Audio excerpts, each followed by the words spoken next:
My name is Erin Plunkett. I'm a lecturer in philosophy here at Hertfordshire and also the coordinator of our religious studies program.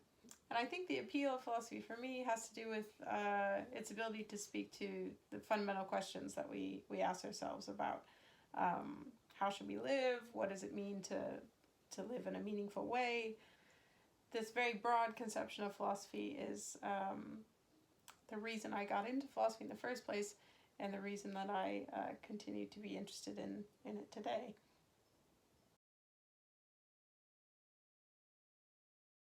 There's always a practical element to the way that I read philosophy. I'm always asking questions about how the ideas we're studying can be used in our everyday lives, what they imply for the way that we live, the choices we make, and even the way that we make choices. In my classes, we also look at the relationship of the ideas we're studying to the whole history of philosophy. And the rationale there is that even if you don't go on to study philosophy, you gain some understanding of how concepts relate to one another, as well as how they change and develop over time, so that you don't end up thinking, for example, that reason has always meant the same thing to everyone at all times.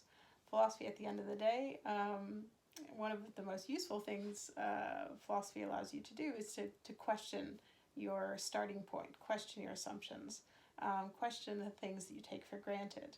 And we all take things for granted, and looking at history, philosophy in a historical context, is one of the ways to challenge those assumptions that we make.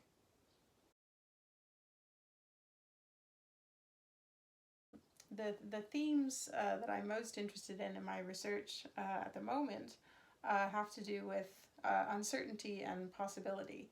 So I look at these both from through an existential lens in the work of Kierkegaard, specifically Kierkegaard's work on anxiety and despair, and I'm looking at those alongside the work of a Czech philosopher called Jan Patočka, who examines possibility from a phenomenological and ontological standpoint. So he's looking at structures of possibility in our field of perception, and in the way that we, as subjects, relate to the real.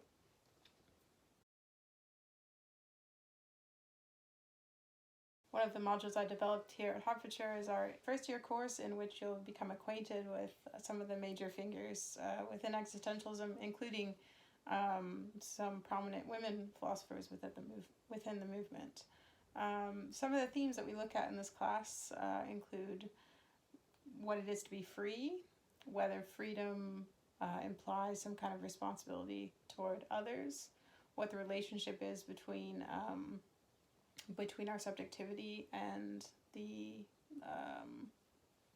wider world that we inhabit, as well as themes like boredom and despair, which we study by looking at some of the works of Kierkegaard.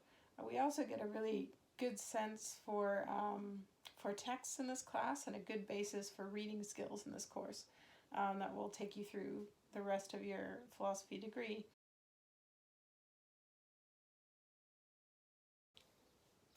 We offer a religious studies pathway here in the philosophy department, and it's a unique program. So in the first year, you gain some familiarity with the world's major religions, and this is approached in a very open way that encourages dialogue between believers of different faiths, between non-believers.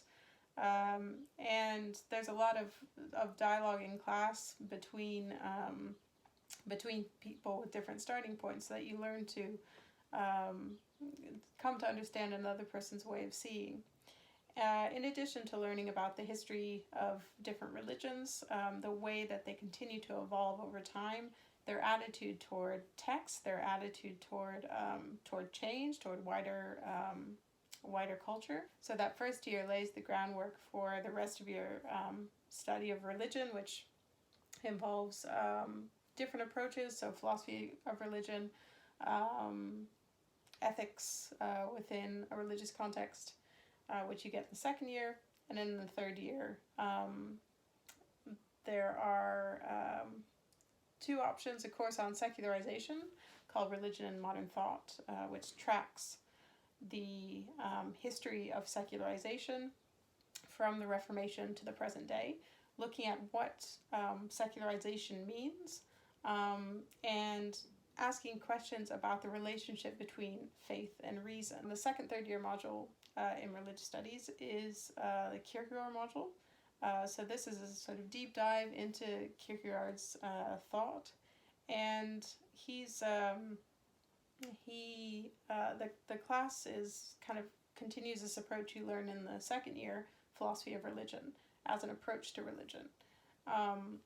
So while Kierkegaard is in some respects a theologian who's speaking to other believers, his work always engages Christianity in a dialogue with wider culture. So he's always raising questions about the way in which concepts are understood in Christianity, how that relates to the way in which concepts are understood within the history of philosophy.